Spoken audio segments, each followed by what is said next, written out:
再来看南投仁爱乡哦，之前因为食刺龟中毒，造成一个人死亡，8人送病院。社署表示讲，即摆已经摕到刺龟的检体会来化验，后礼拜就有结果哦。社署嘛强调讲，刺龟的毒素是氰化物的1000倍以上，所以呼吁民众千万都唔通乌白食。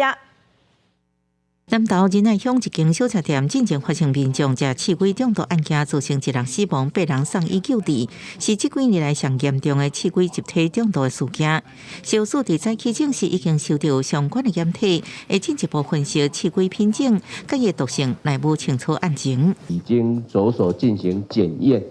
那顺利的话，预期应该在下礼拜1会有检验结果的出炉，没有煮过的生鱼片，我们就可以去做 DNA 的检测。根据检调甲卫生单位调查，这案件的刺龟是家人一个钓友嫁后姓翁的头家，头家煮汤甲做沙西米，甲朋友斗阵食，是毋到8人出现骹手麻痹、头壳晕这症状，头家是死亡。医师表示，民众若食刺龟了后，10到45分钟之内就会出现喙唇、喙内底、骹手麻，司机无来这症状，而且神经毒素也影响喘气的筋脉，进一步致使呼吸衰竭或者是死亡。目前临床上无特别的解毒剂，可能用支持性的疗法。那在台湾至少就有30余种这样子，好，但是这个没有毒的河豚非常少，这个外观来辨识哦，其实相当的不容易。因为河豚的这个当中内脏哦，很强烈的神经性的毒素，